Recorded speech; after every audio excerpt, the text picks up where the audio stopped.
Hi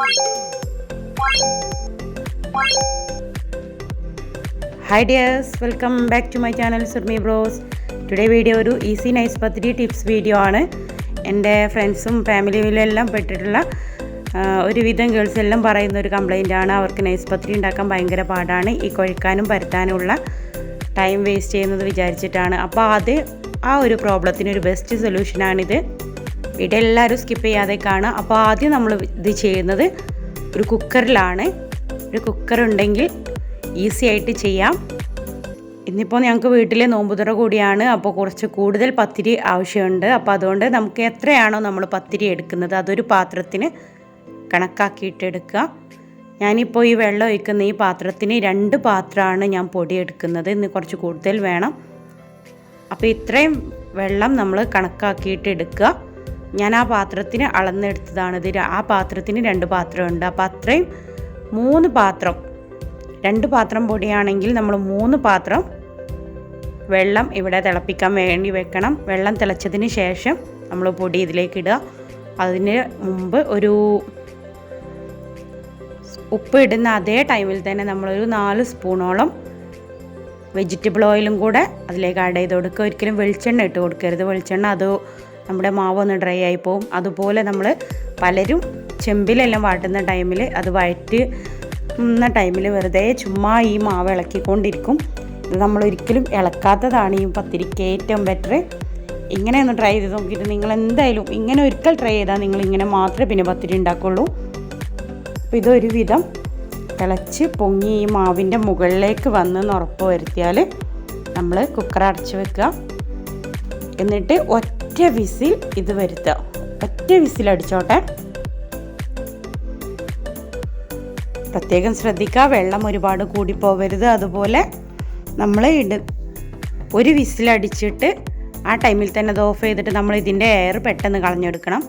air പോകുന്ന time വരെ നമ്മൾ വെയിറ്റ് ചെയ്യരുത്. പെട്ടെന്ന് തന്നെ അതിൻ്റെ എയർ കളഞ്ഞെടുക്കുക. നമ്മൾ കുഴച്ചെടുത്ത പോലെ ആ ഒരു പരുവായിട്ടുണ്ട് മാവ്. ഇതാ ആവി പറക്കുന്നത് കണ്ടില്ലേ. പിന്നെ നമുക്ക് കൈ ചൂടാവുകയും വേണ്ട. ഇത് ചൂടാറുന്നതിന് മുമ്പ് നമ്മൾ ഒരു സ്റ്റീൽ ഗ്ലാസ്സോ അതല്ലെങ്കിൽ സ്റ്റീലിൻ്റെ എന്തെങ്കിലും ഫൈബറിൻ്റെ എന്തെങ്കിലും എടുത്തെങ്കിൽ ചില്ലിൻ്റെ എടുത്താലെല്ലാം ചൂടാവുമ്പോൾ അത് പൊട്ടും. ഇതാ ഇങ്ങനെ ഒന്ന് ഇതിൻ്റെ അടിഭാഗം കൊണ്ട് പ്രസ് ചെയ്തെടുത്താൽ മാത്രം മതി. സ്റ്റീലിൻ്റെ ഒരു ഗ്ലാസ് ഉണ്ടെങ്കിൽ അതും മതി. ഇപ്പോൾ മാവ് ഒരുവിധം നന്നായിട്ട് കുഴഞ്ഞിട്ടുണ്ട്. ഇനി നമ്മളിത് തട്ടിലേക്കോ അതല്ലെങ്കിൽ പ്ലേറ്റിലേക്കോ എടുത്തിട്ട് ചുമ്മാ ഒന്ന് ഉരുട്ടിയെടുത്താൽ മാത്രം മതി. കുഴക്കേണ്ട ഒന്നും ആവശ്യമില്ല. നന്നായിട്ട് കുഴഞ്ഞിട്ടുണ്ട്. കണ്ടോ, നമ്മൾ വെജ് ഓയിൽ ഇട്ടതുകൊണ്ട് നല്ല സോഫ്റ്റ്നെസ്സും ഉണ്ടാവും പത്തിരി. അതുപോലെ തന്നെ കുക്കറിൻ്റെ അടിയിൽ പറ്റി പിടിച്ചിട്ടുമില്ല. കുറച്ച് കൂടുതലും പൊടി ഉണ്ടെന്ന് ഞാൻ പറഞ്ഞിരുന്നു. അപ്പോൾ അത് ഞാൻ 2 തട്ടിലേക്കാക്കി മാറ്റിയിട്ടുണ്ട്. ഇനി ഇത് നമ്മൾ കുഴക്കേണ്ട ഒന്നും ആവശ്യമില്ല. ജസ്റ്റ് ഒന്ന് ഒരുമിച്ചെടുത്തിട്ട് ജസ്റ്റ് ഒന്ന് പ്രസ് ചെയ്തെടുത്തിട്ടൊന്ന് ഇത് നമ്മൾ പ്രസ്സിലും ഒട്ടിപ്പിടിക്കില്ല. പെട്ടെന്ന് നമുക്ക് പരത്തിയെടുക്കാനും പറ്റും. ടോട്ടലി ഇങ്ങനെ ചെയ്ത് നോക്കുമ്പോൾ നൈസ് പത്തിരി ഒരു വിഷയമല്ല എന്ന് തോന്നും. കുറച്ച് ദിവസം മുമ്പ് ഗ്ലാസിൻ്റെ വീഡിയോ ഇട്ടിരുന്നു. അപ്പോൾ അതിനെല്ലാവരും നല്ല റിസൾട്ട് പറഞ്ഞിരുന്നു. അതുപോലെ ഈ വീഡിയോ നിങ്ങൾ വിജയിപ്പിക്കണേ. അപ്പോൾ നമ്മുടെ ചാനൽ സബ് ചെയ്യാതെയാണ് നിങ്ങൾ കണ്ടുകൊണ്ടിരിക്കുന്നതെങ്കിൽ സബ് ചെയ്യാൻ മറക്കരുത്.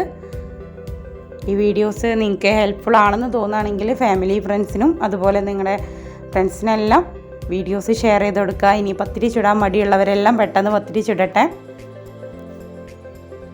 ഇനി നോമ്പ് കഴിഞ്ഞാലും നമുക്ക് പത്തിരി കയ്യിലൊന്നും ഒട്ടിപ്പിടിക്കില്ല. ഒന്ന് പെട്ടെന്ന് നമുക്ക് റെഡിയാക്കിയെടുക്കാം. അതുപോലെ നമുക്കിത് ഒരുപാടങ്ങ് ഉരുളകളാക്കിയിട്ട് ടൈം കളയും വേണ്ട. നമ്മൾ പത്തിരിയുടെ ഷേപ്പ് കിട്ടാൻ വേണ്ടിയിട്ട് നമ്മൾ നന്നായിട്ട് റൗണ്ട് ചെയ്യാറുണ്ട്. ഞാൻ അങ്ങനെ ചെയ്യാറുണ്ട്. പക്ഷേ ഇങ്ങനെ നമ്മൾ ഈ രീതിയിൽ ട്രൈ ചെയ്യുമ്പോൾ അതിൻ്റെ ഒന്നും ആവശ്യം വരുന്നില്ല. ഇങ്ങനെ എത്ര പത്തിരി ചുട്ടാലും നമുക്ക് മടുക്കില്ല. ഇതാ കണ്ടോ, ഞാൻ ഒരുപാട് ഉരുട്ടിയിട്ടൊന്നുമില്ല. അങ്ങനെ ജസ്റ്റ് പ്രസ് ചെയ്തിട്ടൊരു റൗണ്ടിലാക്കി വെച്ചിട്ടേ ഉള്ളൂ. ഇനി ഇത് പെട്ടെന്ന് നമുക്ക് പരത്തിയെടുക്കാം. അതുപോലെ തന്നെ ഇങ്ങനെ ആകുമ്പോൾ ഇതിലൊരുപാട് പൊടി പറ്റി പിടിക്കൊന്നുമില്ല. നമുക്കൊന്ന് തട്ടിയെടുത്താൽ മാത്രം മതി. താനെ ഇത് റൗണ്ട് ഷേപ്പ് വന്നോളും.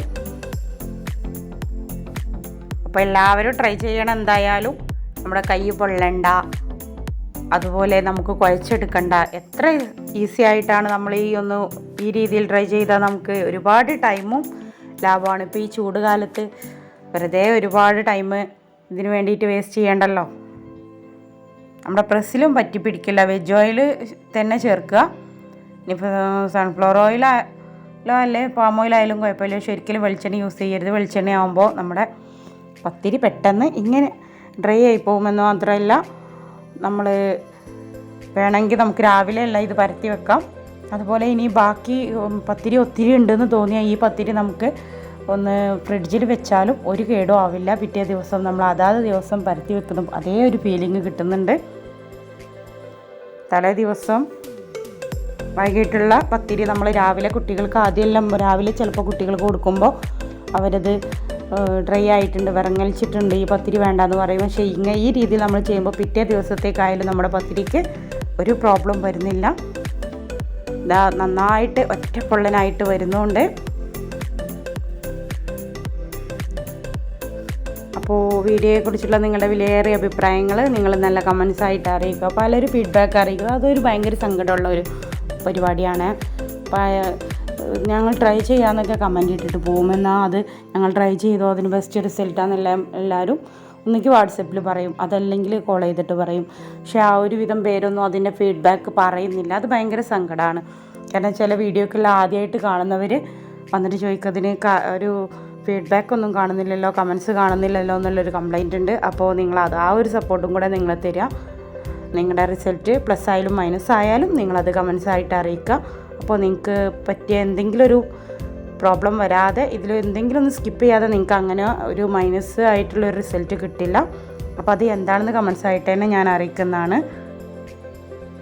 അപ്പോൾ നിങ്ങൾ ഷെയർ ചെയ്യാനും സബ്സ്ക്രൈബ് ചെയ്യാനും ഒന്നുകൂടി ഓർമ്മിപ്പിക്കുകയാണ്. തൊട്ടടുത്തുള്ള ആ ബെൽ ബട്ടൺ കൂടെ ഒന്ന് എനേബിൾ ചെയ്താൽ എല്ലാ വീഡിയോസും നിങ്ങൾക്ക് നോട്ടിഫിക്കേഷനായിട്ട് വരും. ഇനിയൊരു വീഡിയോ ആയിട്ട് വരുന്നവരെ thanks for watching. Bye bye.